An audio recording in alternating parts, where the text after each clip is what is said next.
बिस्मिल्लाहिर्रहमानिर्रहीम। अस्सलाम वालेकुम नाज़रीन, आप देख रहे हैं प्रोग्राम कड़वी बात और मैं हूं जुल्फ़कार पीर। नाज़रीन, अगर हम ज़िला चकवाल की बात करें तो इस वक्त बदतरीन कारोबारी मामलात हैं। और ये कोई आज की बात नहीं है, अरसा दराज से चकवाल के अंदर जो कारोबारी हालात हैं वो कोई अच्छे नहीं हैं। लेकिन ये जो खलीज में जंग शुरू हुई है ईरान अमेरिका इसराइल की, उसके बाद तो रही से ही कसर निकल गई है। और इस वक्त जिस ताजर से भी आप बात करेंगे तो वो परेशान नजर आता है और उसे कोई उम्मीद की किरण भी नजर नहीं आ रही कि आगे हो गया क्या। दूसरी तरफ हम देखते हैं कि जो तरक्याती काम है उस सिलसिले में भी जो चकवाल का तिजारती हब है छप्पड़ बाजार, वो बंद पड़ा है। 1 माह का वक्त दिया गया था, आधे से ज्यादा गुजर गया। अगर हम उस पर काम की रफ्तार का जिक्र करें तो वो तसल्ली बख्श अभी भी नहीं है और लोग और बिलखुसूस वहाँ काम करने वाले ताजर परेशान है कि अब 1 माह बाद क्या होगा, क्या 1 माह से मामलात आगे जाएंगे या यहीं रुके रहेंगे। दूसरी तरफ हम देख रहे हैं कि बल्दिया चकवाल जो है वो मुख्तलिफ दुकानों को सील कर रही है। एक तरफ तो वो दुकानें हैं कि जिनके मालकान पर इल्ज़ाम है कि उन्होंने सबलेट की हुई हैं, किसी को यहाँ किराए पर दे रखी हैं या मुकम्मल बेच दी हैं। इसके साथ साथ एक और मुहिम भी जारी है कि जो अगवानी यहाँ कारोबार करते थे, बहुत से तो यहाँ से चले गए, लेकिन कुछ जो दुकानें हैं या कुछ जो दुकानदार थे उनको फ्रंटमैन करार दिया गया और उन वो दुकानें भी सील कर दी गई हैं। उनकी तादाद भी 40 से ज़्यादा है और अभी जो हाल ही में बल्दिया ने वो दुकानें सील की हैं जो कि सबलेट हुई हैं, उनकी तादाद भी 30 से ज़ायद है। इससे पहले आपके इल्म में है कि बाबे चकवाल के पास भी बल्दिया ने अपनी जो दुकानें थी, जो वैसे तो जगह तो औकाफ की है लेकिन 12 किराया बल्दिया वसूल कर रही थी, वो भी 12 दुकानें मसमार करती थी। अब ये सारी सूरत हाल को देखा जाए तो एक अफसोस होता है कि इसमें कोई समझ-बूझ या कोई एक प्लानिंग वो हमें नज़र नहीं आती। आपने दुकानें इल्ज़ाम लगाकर सील कर दी, चले जी अच्छा किया, लेकिन उसका कोई हल तो होना चाहिए। ऐसा तो नहीं है कि एक इल्ज़ाम लगा कि ये अगवानी की दुकान थी, वो फ्रंट मैन बैठा है, तो जिसकी वो दुकान है, जो वो मालिक है, उसका क्या कसूर है? आपने कोई सज़ा देनी है, कुछ जुर्माना डालना है, कुछ भी करना है, तो वो एक पॉलिसी को वाज़ह कर दें ताकि उसकी जो दुकान है, वो तो वागुज़ार हो, उस पर तो कब्ज़ा ख़त्म हो, वो उसका किराया तो शुरू हो। अब अगवानी यहाँ से चले गए, काफ़ी तादाद में चले गए। बाज़ लोग कहते हैं कि अभी भी बहुत बड़ी तादाद में मौजूद हैं, उसको निकालना बुनियादी तौर पर तो पुलिस की ज़िम्मेदारी है, हुकूमत की ज़िम्मेदारी है। हाँ, अवाम ज़रूर इस सिलसिले में तावन करना चाहिए, कर भी रहे हैं, लेकिन किसी न किसी नतीजे पर पहुँचने से पहले बहुत ज़्यादा तहकीक की ज़रूरत है। अब ये जो अगवानियों के हवाले से दुकानें बंद की गई हैं, ये 2 ढाई माह हो चुके हैं, ये बंद ही पड़ी हैं।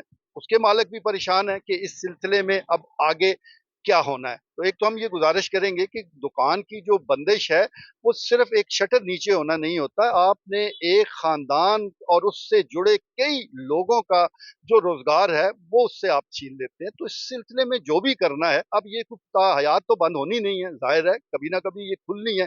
तो जब इतने अरसे बाद ये खुलनी है, तो अभी उसकी कोई न कोई ऐसा तरीक़ाकार वज़ा कर दिया जाए, ताकि ये दुकानें खुलें। और दूसरी तरफ जो बल्दिया चकवाल ने अपनी जो दुकानें उनकी उस हवाले से जो सील की हैं कि ये सबलेट हो चुकी हैं, तो मैं इससे पहले भी ये गुज़ारिश कर चुका हूँ कि जब तक आप उन ज़िम्मेदारों को कटहरे में नहीं लाएँगे कि जिन्होंने खामोशी इख्तियार की किसी भी वजह से, चाहे उन्होंने पैसे लिए, चाहे कोई तल्लुकात इस्तेमाल हुए, चाहे किसी डेरे से फ़ोन किया, जब उन्होंने खामोशी इख्तियार की तो तभी ये दुकानें बिकी, तभी ये दीगर जो और मालकान हैं वो आए। अगर उस सिलसिले को उसी वक़्त रोक दिया जाता तो फिर किसी की मजाल नहीं थी कि ये सिलसिला आगे बढ़ता, ये काम आगे बढ़ता। तो जहाँ पर भी आपने इसको हमेशा के लिए रोकना है, तो ज़िम्मेदारों का तयन बड़ा ज़रूरी है कि किसके दौर में ये दुकानें बेची गई, उस वक़्त कौन था।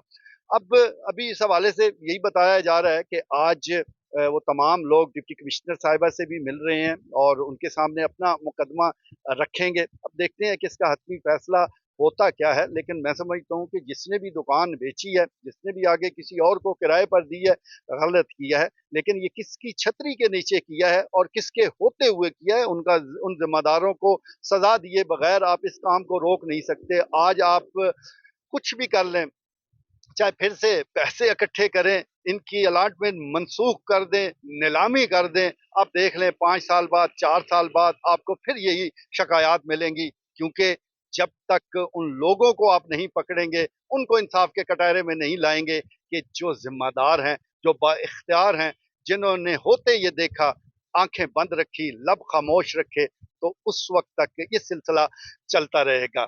ये मामलात रुकने चाहिए। दुकानदार जो है किसी भी दुकान में बैठा है, तो उसकी अगर दुकान सील हो जाए तो यकीन जानिए वो सड़क पर आ जाता है। और इससे मामले को तूल नहीं पकड़ना चाहिए।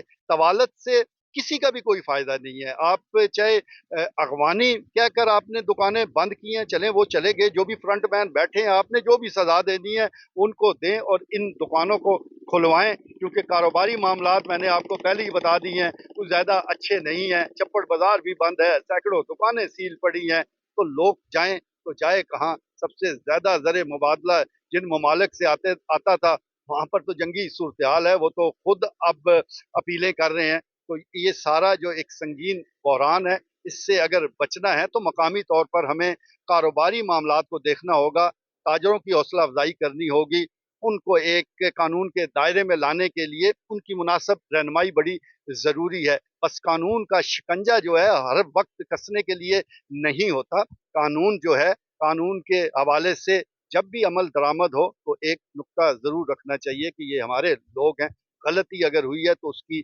इस्लाह करें, ना कि उसे नाकाबिले माफ़ी जुर्म करार दें। आज के लिए इतना ही, इजाज़त दीजिए, अल्लाह ने के बाद।